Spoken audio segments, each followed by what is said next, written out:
This video is sponsored by Box, the online technology store. Visit box.co.uk for the best deals on TVs, soundbars, and all your other technology needs. Hello everyone, Vincent Teo from HDTV Test here. With some help, I have unboxed and set up this Sony ZH8 8K LED LCD television, which is also marketed as the BRAVIA Z8H in the USA. This is the 75-inch version. Now, if you have paid some attention during the time-lapse video of the unboxing process, you may have noticed that we had a bit of a faff putting this TV together. I think the reason is because I'm not experienced in activities involving 3 people. I generally don't know what to do, where to even place my hands. But I shall go through the picture settings in the user menu to see what's new. So if I can press the settings or gears button on the remote control, this will summon the quick menu, and then we go into settings, display and sound, picture. Standard would be the out-of-the-box picture preset, and it is generally a bit on the blue side, so we can switch to one of the more accurate picture modes. Cinema would be the more accurate picture mode for viewing in a bright room. Game mode would be important for gamers out there to achieve the lowest input lag for playing fast, reflex-based games. Graphics mode will be allowing for 444 chroma for PC users. Photo will be targeting the sRGB color gamut for photo retouching.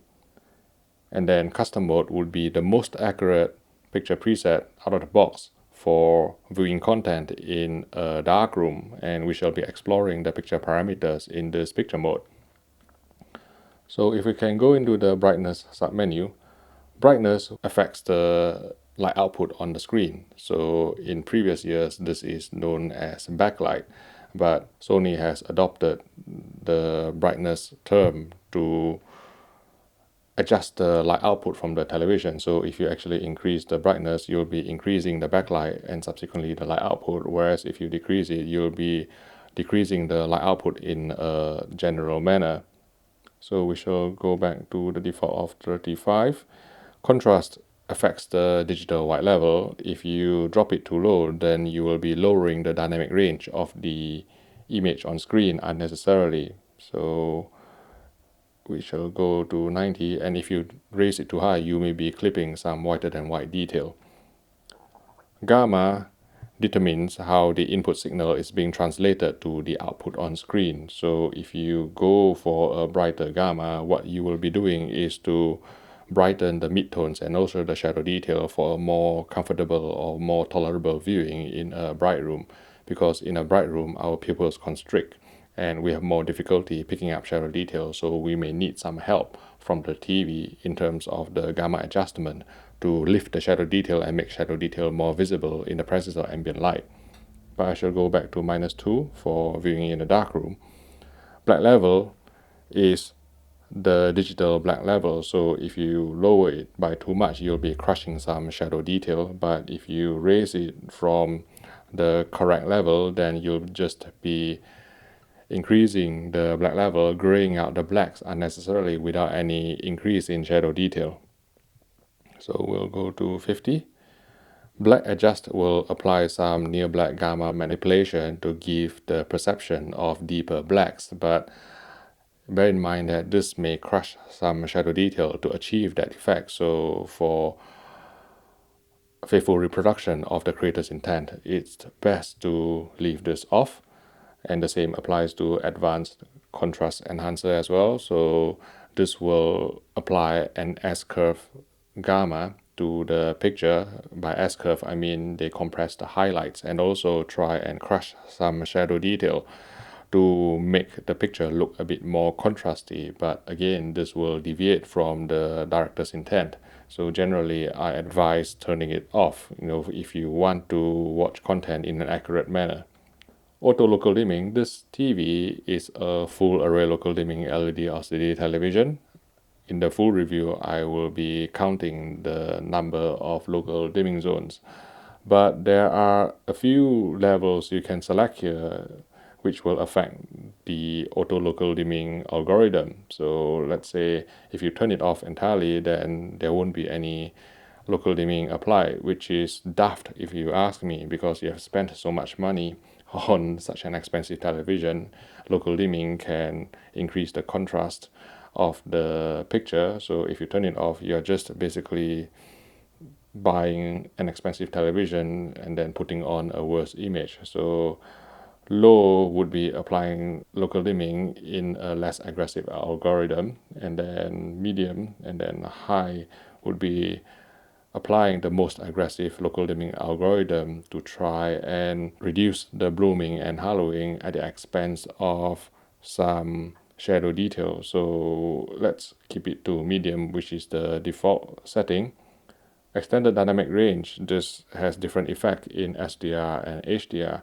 For SDR content, if you engage extended dynamic range, it will be applying an SDR to HDR conversion, because it will be scaling the SDR content to the peak brightness capabilities of the television.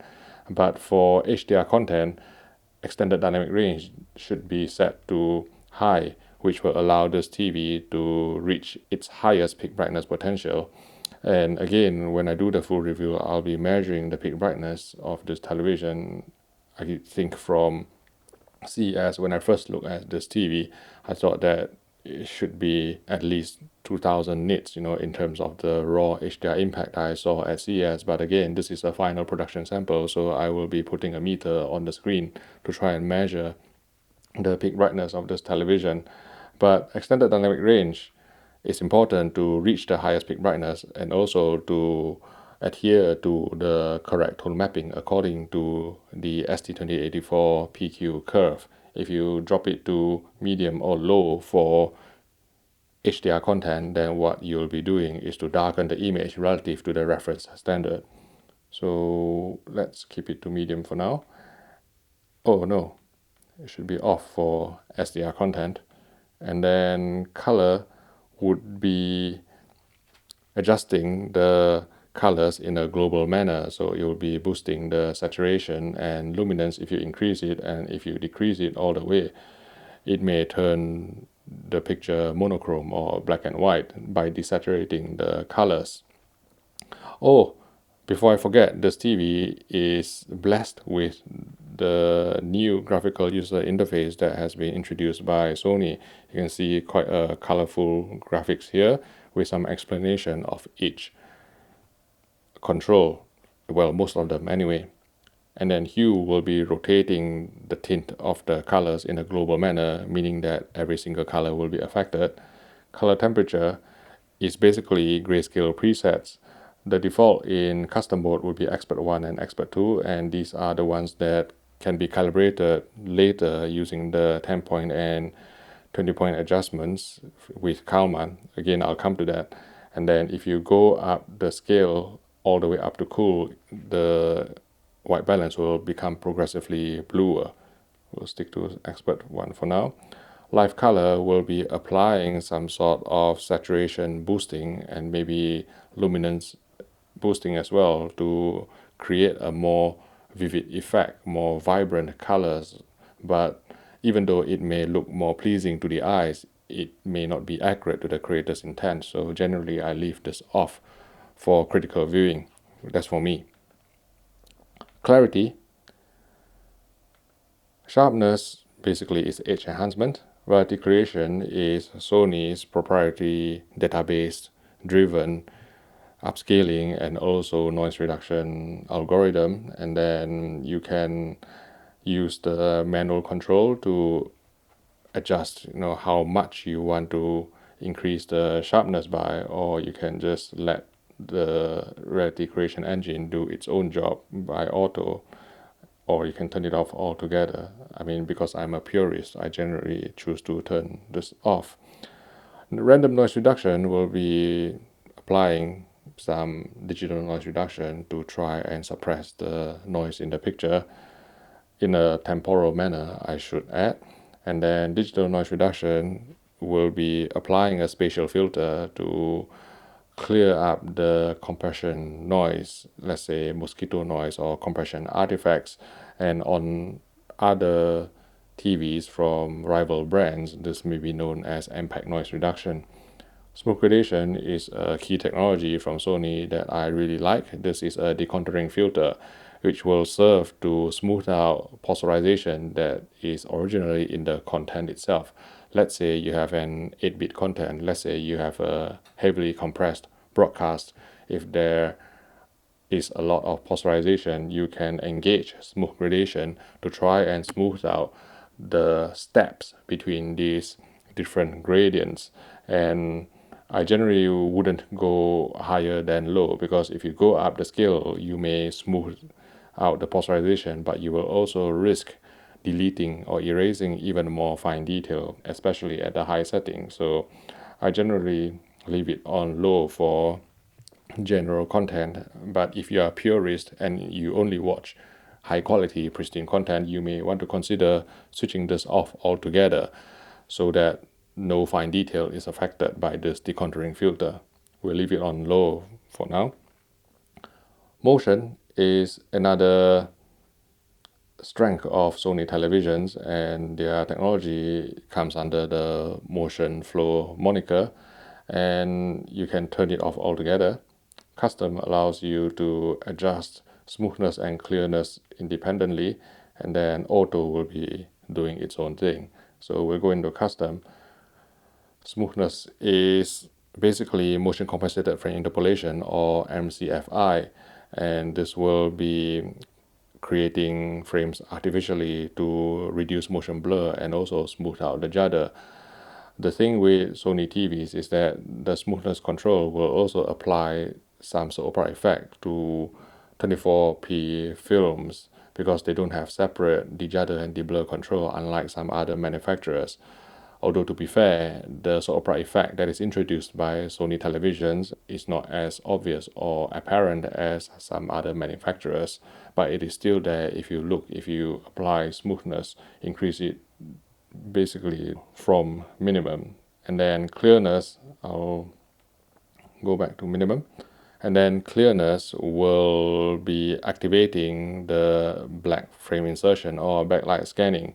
And I think that this TV is equipped with X motion clarity technology, which is black zonal insertion, where the backlight scanning can be localized to different zones, and the TV will also selectively boost the brightness of the zone where the backlight blinking is active to compensate for the brightness loss. And I believe that you may need a specific value for smoothness and clearness to activate the X motion clarity technology to achieve 1080 lines of motion resolution. But hopefully I can test that during my review. Film mode will be applying film mode deinterlacing to film-based interlaced content. Now, there is only an on-off toggle. I think this has been the case since the introduction of the X1 Ultimate chipset. Prior to that, I think there was the low, medium, and high setting, which allows for more granular adjustment of the strength of the film cadence detection. But I think if you set this wrongly on these TVs, then you may risk seeing intermittent stutter in mixed edits, where the TV is confused whether the content on screen is film-based or video-based, and it will be applying the film mode interlacing unnecessarily, causing some stutter. So just be careful about using this. Video signal will be allowing users to apply certain transfer function to the picture, even though the underlying incoming video signal is entirely different. So for example, I have been doing some HDR grading for my YouTube videos lately using the DaVinci Resolve software, but my editing laptop can't send out metadata because I don't have the necessary kit. I can't send out the necessary metadata to kick. Let's say if I was using this TV as a grading monitor, I can't send out the necessary metadata to kick this TV into HDR mode, so I can manually select HDR10, which will force this TV to apply a PQ curve to the incoming video signal, even though it doesn't contain the metadata, so that I can do my HDR grading. So this may be useful for professional users out there. And then you can force HLG output as well, and then you can turn off HDR altogether. What this will do is to convert all HDR content into SDR, maybe with some undesirable effect. But I think for the common user, for most people, auto is generally the best setting. And then HDMI video range will be allowing users to choose between video level and PC level. Video level means that it is 16 to 235 for an 8-bit signal, whereas PC level will be targeting 0 to 255 in terms of the range, and then you can select between them. But because this is grayed out, I can't actually show you, and auto is still the best anyway. Color space, similar to what I said earlier about forcing a certain transfer function, you can force certain color space as well, and this is going to be useful for those who intend to use this monitor for grading, their content. So let's say you can choose BT709 for high definition content, DCI Adobe RGB for photo retouching, and also BT2020 for UHD mastering. So let's say, coming back to my example earlier of grading my HDR YouTube videos, I can force this TV to kick into BT2020 mode, even though the BT2020 info frame is not there in the original signal itself. So let's go to auto. If in doubt, just leave it on auto. Advanced color temperature will let users calibrate or adjust the grayscale, and if you go into the basic submenu, these are what we call 2-point white balance controls. So R gain stands for red gain, green gain, blue gain, red bias, green bias, and blue bias. The gain controls affect the brighter portion of the image. The bias controls affect the darker portion of the image. And then if we go down to advanced color temperature multi-point, this will allow for 10-point white balance adjustment. But if you download the Kalman for BRAVIA app from the Google Play Store, install it on this TV, and then use it in conjunction with the Kalman calibration software from Portrait Displays, you can unlock two further picture presets, namely Custom for Pro 1 and Custom for Pro 2, which can be repurposed for day and night mode. And using the Kalman for BRAVIA app will also expand the multi-point grayscale adjustments to 20 points to give users more precision and granularity in terms of the grayscale calibration. And then we go down to per color adjustment, which is Sony's color management system, or CMS, and you can adjust the 3 primary colors of red, green, and blue, and the 3 secondary colors of cyan, magenta, and yellow. And under each color, there are 3 further parameters for you to adjust: hue, saturation, and lightness. So this is an HSL based color management system. Hue will rotate the tint, saturation will increase or decrease the saturation, and lightness will increase or decrease the color luminance or color brightness. Because if you look at a CIE chart, it is only 2-dimensional, but color inherently is 3-dimensional. So luminance or color brightness is coming out in the third dimension. Even though you can see it, you can still measure it using software, and this will allow us to calibrate and adjust the lightness here. I believe that concludes my walkthrough of the picture settings on this Sony ZH8 or Z8H. So I will be spending the next few weeks calibrating, testing, measuring, and then eventually publishing a review of this TV. So if you have any questions about this TV, or if there is anything in particular you would like us to test, please leave a comment in the YouTube section below. If you found this video useful, please click the like button and subscribe to the HDTV Test YouTube channel for more videos like this. Thank you for watching, and I will see you in the next video.